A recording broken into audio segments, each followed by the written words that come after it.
1930-аад оны Америкийн Алабама, мужийн Мэйкомб хэмээх жижиг хотод бяцхан охин Скаут Финч арчим болон тэдний эцэг Атикус Финчийн хамтар амьдардаг. Зохиолыг Скаут өөрийн нүдээр өгүүлдэг.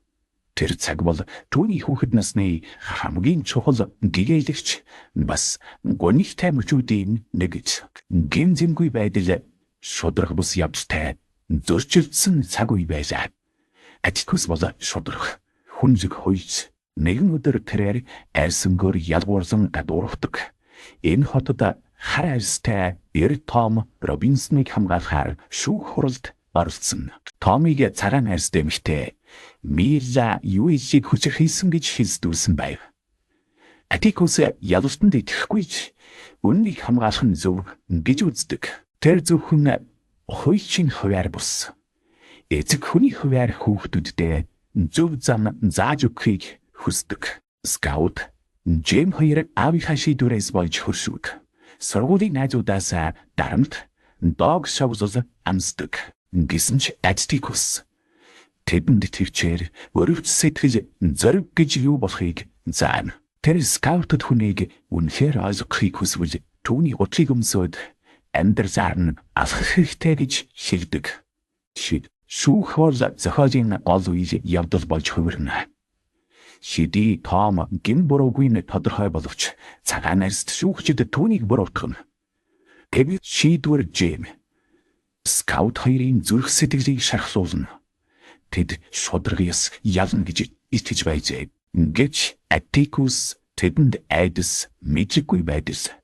Арьсангөр ялгуурзах сэтгэлгээ нийгмийн гүн орчин болохыг ойлгуулна. Удалгүй Том шоронгоос оргох гэж оролдож байхдаа буудуулан нас барна. Гэхдээ жинхэнэ харахуйн илэрл нь зөвхөн шүүх танхимд бус. Харин энгийн амьдрал дунд бусдыг шүүж гадуурхаж байдаг жирийн хүмүүсийн дотор нуугдсан байдаг. Нөгөө тэгүр Скаут болон Джейм хоёр Бүү Рэдли хэмээх хөршөөсөн айдаг.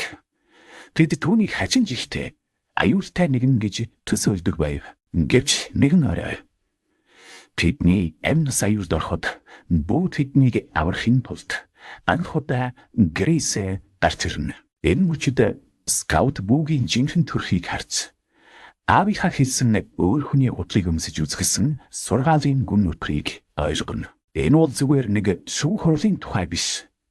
Энэ бол хүүхэд нас. Хүн чанар шудраг байдлын төлөө дуугүйч гэсэн үеижээрээ тэмцэж болдгийг харуулсан бүтээл. Энэ зохиол биднийг гаднах төрх цуурхал арьсны өнгөний цаатахыг харж өрөвдөх сэтгэлээр ертөнцийг харахад өрөө авдаг. Эцэст нь Скаут илүү ухаалаг нэгэн болсон байлаа. Тэр сайн муу хоёр зэрэгцэн оршдогч хүн сонголтоороо өөрийгөө тодорхойлдгийг ойлгосон. Заримдаа хамгийн хүчтэй, хамгийн сайн хүмүүс бол юу ч хэлдэггүй. Зүгээр л бусдыг чимээгүй хамгаалж байдаг. Яг л Бүү Рэдли шиг хүмүүс байж болдог. Та текстийг дуу болгон хөрвүүлэгч, химис оюунд суурилсан цэцэн платформоор бүтээсэн контентийг сонсож бай. Та ч мөн цэцэн платформыг ашиглан хүссэн текстээ дуу болгон хувиргах. Мөн өөрийнхөө хаалгаар хүссэн текстээ уншуулах боломжтой. Энэ удаагийн дугаараа иймхүү жаргаагаад дараагийн дугаараар дахин нэг сонирхолтой номоор эргэн уулзцгаая.